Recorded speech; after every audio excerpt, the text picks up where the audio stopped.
Good afternoon students. इस video के माध्यम से हम लोग एक नया चैप्टर 19वां उसका पहला वीडियो और बेसिक इंग्लिश ग्रामर में 152 यानी 152 इस वीडियो के अंतर्गत हम लोग इंट्रोगेटिव सेंटेंस क्या होता है और असर्टिव सेंटेंस को इंट्रोगेटिव में कैसे चेंज करते हैं, यानी वाक्य अगर असर्टिव में दिया है, स्टेटमेंट में दिया है, तो उसको किस प्रकार से हम इंट्रोगेटिव बनाएंगे। आप जानते हैं कि असर्टिव सेंटेंस दो तरह के होते हैं, अफर्मेटिव और निगेटिव। इसके पहले वाले वीडियो के अंतर्गत अफर्मेटिव से निगेटिव बनाना सिखलाया गया था। यहां असर्टिव सेंटेंस यानी अफर्मेटिव और निगेटिव दोनों प्रकार के वाक्यों को इंट्रोगेटिव कैसे बनाते हैं, प्रश्न सूचक वाक्य कैसे बनाते हैं, उसके विषय में क्या नियम है, क्या तरीके हैं, जानकारी प्राप्त करें। सबसे पहले उसके लिए आइए, इंट्रोगेटिव सेंटेंस होता क्या है? प्रश्नवाचक वाक्य, यानी जिन वाक्यों के माध्यम से, ऐसे वाक्य जिन वाक्यों के माध्यम से कोई प्रश्न पूछा जाता है उसे इंट्रोगेटिव सेंटेंस या प्रश्न सूचक वाक्य, प्रश्नवाचक वाक्य कहते हैं। यानी वे वाक्य जिनके माध्यम से कोई प्रश्न पूछा जाता है वह इंट्रोगेटिव सेंटेंस, प्रश्नवाचक वाक्य कहलाता है। क्लियर? जैसे मे आई टेक योर पेन, क्या मैं आपकी कलम ले सकता हूं? What are you doing, आप क्या कर रहे हो? What is your name, आपका नाम क्या है? Where are you going, आप कहां जा रहे हो? Why have you come, आप क्यों आए हो? Can you do this, क्या है आप इसे कर सकते हैं? Will you go there, क्या आप वहां जाएंगे? क्या है? इन सारे वाक्यों से प्रश्न पूछा जा रहा है, इसलिए इनको कहेंगे प्रश्नवाचक वाक्य। इनकी विशेषता क्या होती है कि इसमें सबसे पहले वर्ब आता है, क्रिया आती है। यानी सबसे पहले इसमें वर्ब, क्रिया दिया रहता है, उसके बाद कर्ता आता है। कुछ वाक्यों में मुख्य क्रिया ही आगे दी गई होती है, जैसे लिंकिंग वर्ब वाले में वाज ही स्टूडेंट, किया वह एक विद्यार्थी था, या वाज जो है मुख्य क्रिया के रूप में ही है। कहीं कहीं सहायक क्रियाएं आगे रहती है, मुख्य क्रिया अंदर रहती है और लास्ट में क्वेश्चन मार्क लगा रहता है। ये इंट्रोगेटिव सेंटेंसेस दो प्रकार के होते हैं, डायरेक्ट क्वेश्चन और इनडायरेक्ट क्वेश्चन। डायरेक्ट क्वेश्चन वह कहलाता है जिनके प्रारंभ में क्रिया आती है, यानी वाक्य के प्रारंभ में एक क्रिया से शुरू होती है, चाहे वह मुख्य क्रिया हो सकती है या सहायक क्रिया हो सकती है। लिंकिंग वर्ब में यह मुख्य क्रिया होती है और अन्य जगहों पर यह सहायक क्रिया ही, जा रहे हैं, was verb, has, have, had, do, does, did, इनसे बना हुआ विल, शैल इत्यादि। प्राइमरी एक्सिलरी वर्ब हो सकता है प्रारंभ में, या मॉडल एक्सिलरी हो सकता है, ही, जा रहे हैं, was verb, has, have, had, do, does, did, will, shall, can, could, may, might आदि वाक्य के प्रारंभ में है। इन्हें डायरेक्ट क्वेश्चन कहते हैं। विशेषता क्या होती है? ऐसे प्रश्नों का उत्तर हम यस या नो, हाँ या ना में दे सकते हैं। जैसे मान लीजिए आपसे कोई कहता है कि डू यू टेक टी, क्या आप चाय पीते हो? तो आप कहते हैं यस आई डू, हाँ मैं चाय पीता हूं। आप केवल यस भी कह दिए, स्पीकिंग में यस भी कह दिए तो काम निकल गया, हाँ या ना, नो।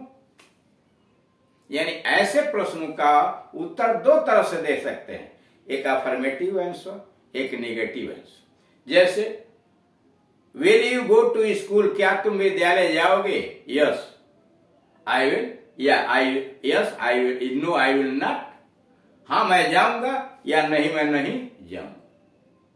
यानी ऐसे प्रश्नों का उत्तर यस और नो में निकलता है, इसको डायरेक्ट क्वेश्चन कहते हैं। जैसे यहां दिया हुआ इस प्रकार के वाक्यों के प्रारंभ में क्रिया होती है। ये वाक्य यस या नो उत्तर वाले होते हैं। जैसे is she a good singer, तो no she is not. Do you know him, क्या तुम उसे जानते हो? यस आई डू, हाँ मैं जानता हूं। यानी जिनका उत्तर यस या नो में दिया जा सके उसको कहते हैं डायरेक्ट क्वेश्चन। अब दूसरे नंबर पर इनडायरेक्ट क्वेश्चन, अप्रत्यक्ष। इस प्रकार के वाक्यों के आरंभ में क्वेश्चन वर्ड्स, प्रश्न सूचक शब्द जैसे who, where, when, why, how इत्यादि लगे रहते हैं। यानी इनडायरेक्ट क्वेश्चंस के अंतर्गत वाक्य के प्रारंभ में प्रश्न सूचक शब्द who, whom, whose, when, where, why, how इत्यादि लगे रहते हैं। और ऐसे प्रश्नों का उत्तर आप यस और नो में नहीं दे सकते। ऐसे प्रश्नों का उत्तर देने के लिए आपको पूरी सूचना देनी पड़ती है। जैसे मान लीजिए आपसे कोई पूछता है वेयर डू यू लिव, आप कहाँ रहते हो, तो आपको लिखना पड़ता सर आई लिव एट, अपने गांव का नाम रखेंगे, या बड़ा शहर तो बड़ा शहर। व्हाट डू यू डू, आप क्या करते हो, तो आप अपने जॉब का नाम बता देंगे, I am a farmer, I am a student, I am a teacher, ऐसे करके। यानी पूरी सूचना आपको देनी पड़ती है। यानी क्वेश्चन इंट्रोगेटिव सेंटेंस हुआ होता है जिससे प्रश्न पूछा जाए। यह दो तरह के हुए, डायरेक्ट क्वेश्चन और इनडायरेक्ट क्वेश्चन। डायरेक्ट क्वेश्चंस के अंतर्गत सबसे पहले क्रिया आती है और लास्ट में क्वेश्चन मार्क लगा। ऐसे प्रश्नों का उत्तर यस या नो में दिया जा सकता है। और इनडायरेक्ट क्वेश्चन में सबसे पहले क्वेश्चन वर्ड आते हैं, हु, व्हेन, वेयर, व्हाई इत्यादि, और ऐसे प्रश्नों का उत्तर देने के लिए सूचना देनी पड़ती है। अब आइए असर्टिव सेंटेंसेस को इंट्रोगेटिव सेंटेंस बनाना। यानी सेंटेंस अगर असर्टिव में दिया हुआ स्टेटमेंट है तो आप इंट्रोगेटिव कैसे बनाएंगे? रूल नंबर 1, जब किसी साधारण कथन मतलब स्टेटमेंट, जब किसी साधारण कथन यानी स्टेटमेंट में वर्ब टू बी के रूप इज, एम, आर, वाज, वर का प्रयोग फुल वर्ब के रूप में हो, यानी लिंकिंग वर्ब के रूप में हो। कहा कोई ऐसे वाक्य हैं जिसमें बी से बनने वाले verb is, am, are present tense में होता है, वाज और पास्ट टेंस में होता है। यह फाइनाइट वर्ब के रूप में आए हैं, मुख्य क्रिया के रूप में आए हुए हैं, तो इंट्रोगेटिव सेंटेंस बनाते समय इनको कर्ता के पहले लिख देते हैं, कर्ता के पहले लगा देते हैं और लास्ट में क्वेश्चन मार्क का प्रयोग कर देते हैं। करा किसी ऐसे वाक्य का इंट्रोगेटिव बनाने के लिए जिसमें बी के रूप इज, एम, आर, वाज, वर मुख्य क्रिया के रूप में है, फाइनाइट वर्ब के रूप में आए, मतलब अकेले आए हुए, सीधी सी बात, अकेले आए तो ही फाइनाइट वर्ब। तो उसका इंट्रोगेटिव में चेंज करने के लिए उस क्रिया को कर्ता के पहले लिख देते हैं। जैसे यू आर इंटेलिजेंट, आर क्या है? मुख्य क्रिया। इंट्रोगेटिव बनाएंगे तो आर को पहले लिख देंगे, आर यू इंटेलिजेंट, और क्वेश्चन मार्क लगा देंगे। यानी इसमें बी से बनने वाली क्रिया इज, आर, एम, वाज, वर मुख्य क्रिया के रूप में आया है, तो उसे इंट्रोगेटिव बनाने के लिए कर्ता के पहले लिख दीजिए। उदाहरण के लिए असर्टिव सेंटेंस इधर कॉलम दिया है, इधर इंट्रोगेटिव सेंटेंस का कॉलम दिया हुआ है। पहला he is a good boy, वो एक अच्छा लड़का है। इंट्रोगेटिव में यह देख रहे हैं इज अकेले आया है, यानी फाइनाइट वर्ब के रूप में मुख्य क्रिया के, इसको इस कर्ता के आगे लिख दिया, इज को ही के पहले लिख दिया, इसलिए लिखा या is he a good boy, is he a good boy, और लास्ट में क्वेश्चन मार्क, क्या वह अच्छा लड़का है। नंबर 2, यू आर वाइज, तुम बुद्धिमान हो, आर को आगे कर देंगे, आर भी अकेले है, आर यू वाइज, और लास्ट में question mark, are you wise. तीसरा आई एम ए स्टूडेंट, तो आई एम है तो इधर कर दीजिए, I a student, am I a student. इसको आप ऐसे भी लिख सकते हैं, are you a student, are you a student, pronoun बदल दिया और क्रिया भी बदल दिया।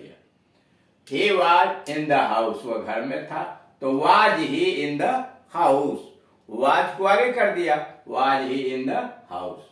दे वेर गुड प्लेयर्स, वे अकेले है मुख्य क्रिया के रूप में, किसको आगे किया, वेर दे गुड प्लेयर्स, क्या वे अच्छे खिलाड़ी थे। ये सारे सेंटेंस जो देख रहे हैं आप, 1 से लेकर के 5 तक स्टेटमेंट के अंतर्गत अफर्मेटिव में लिखे गए हैं, यानी अफर्मेटिव सेंटेंस है। अब निगेटिव सेंटेंस देखिए, Ram was not a singer, sentence negative है, तो आप अभी वही क्रिया करेंगे, वाज को यानी क्रिया को बाहर कर देंगे, नॉट वहीं रह जाएगा। तो Ram was not a singer, तो was Ram not a singer. They were not tired, वे थके हुए नहीं थे, तो were they not tired. She is not lazy, was she नहीं है, इसको बाहर कीजिए, is she not lazy, is she not lazy. यानी सेंटेंस अगर निगेटिव में दिया हुआ है, जा रहे हैं वाज वर्ब, तभी वही प्रक्रिया अपनाएंगे कि क्रिया को कर्ता के पहले लिखिए और लास्ट में क्वेश्चन मार्क लगा दीजिए। अब आइए, आप जानते हैं कि डायरेक्ट क्वेश्चंस के अंतर्गत उसका उत्तर यस और नो में दिया जा सकता है। तो अगर उत्तर दिया हो यस और नो का, तो क्वेश्चन तो बनाएंगे ही आप, आखिर वो किस प्रश्न का उत्तर है। तो देखिए, ऐसे डायरेक्ट क्वेश्चंस के एक प्रश्न के 2 उत्तर होते हैं, एक अफर्मेटिव में और एक निगेटिव में। जैसे वाज सी ब्यूटीफुल, क्या वह सुंदर थी, तो आप 2 उत्तर देंगे, हाँ सी वाज ब्यूटीफुल, या no she was not beautiful. जैसे मान लीजिए कहना हो क्या वह राजा था, तो आप कहेंगे हाँ वह राजा था, नहीं वह राजा नहीं था। ठीक, नहीं वाले में डबल निगेटिव होता है। तो जैसे मान लीजिए प्रश्न हुआ क्या वह राजा था, प्रश्न एक है लेकिन उत्तर तो 2 हुए, एक अफर्मेटिव में एक निगेटिव में, एक यस टाइप क्वेश्चन, दूसरा no type question. Yes he was a king, no he was not a king. अब प्रश्न तो ऐसे वैसे ही यहां दिया हुआ, यस सी वाज ब्यूटीफुल, तो इसका क्वेश्चन बनाएंगे तो यस को हटा दिया, इसका कोई मतलब नहीं है लिखते समय, यस हटाइए, बचा क्या, सी वाज ब्यूटीफुल, वाज को आगे कर दीजिए, was she beautiful question mark. अब यह निगेटिव, उसी का निगेटिव है, no she was not beautiful. Negative में उत्तर उस प्रश्न का है, तो नो को भी छोड़िए और नॉट भी हटा दीजिए। ऐसे में जो उत्तर दिया गया था, देख रहे इसके ऊपर वाले में नॉट को नहीं हटाया था, लेकिन यह उत्तर है, यह स्टेटमेंट नहीं है, यह क्वेश्चन का उत्तर है, तो नो भी हटाया, नॉट भी हटाया, और बचा क्या, सी वाज ब्यूटीफुल, तो वाज सी ब्यूटीफुल। यानी दोनों उत्तर का प्रश्न एक ही हुआ। दूसरा, no they are not in the house, वे घर में नहीं है, नहीं वह घर में नहीं है। Yes they are in the house, हाँ वे घर में है। यहाँ 2 उत्तर है, निगेटिव भी है और अफर्मेटिव है। प्रश्न हुआ नो हटा दीजिए, नॉट हटा दीजिए, तो बचा क्या, they are in the house. तो they are in the house को आर को आगे किया, are they in the house. यहां भी यस हटाइए, बचा क्या, they are in the house, they are they in the house. यानी क्या वे घर में हैं, इसका 2 उत्तर हुआ, no they are not in the house, yes they are in the house. तीसरा, yes I am a student, इसमें एक ही उत्तर दिया हुआ, हाँ मैं विद्यार्थी हूं। जब आप प्रश्न बनाएंगे तो हो जाएगा आर यू ए स्टूडेंट, बदल दिया इसको, आई के प्रश्न पूछेंगे दूसरे से, आर यू ए स्टूडेंट, तभी तो आप उत्तर देंगे yes I am a student. अथवा सीधे बदलना हो तो यस को हटा दीजिए, I am I a student. दूसरा, no you are not good, तुम अच्छे नहीं हो, I am I good, I am I good, क्या मैं अच्छा हूं, तो सामने वाला उत्तर देगा no you are not good, या आर यू गुड, क्या तुम अच्छे हो। सीधे यहां से नो हटाइए, नॉट हटाइए, बचा यू आर गुड, तो आर यू गुड। तो इस तरह से आपने देखा कि कैसे असर्टिव सेंटेंस को इंट्रोगेटिव सेंटेंस के अंतर्गत बदलते हैं, जिसमें रूल नंबर 1 था। बाकी चीजें इसके बाद में होंगी। Thank you.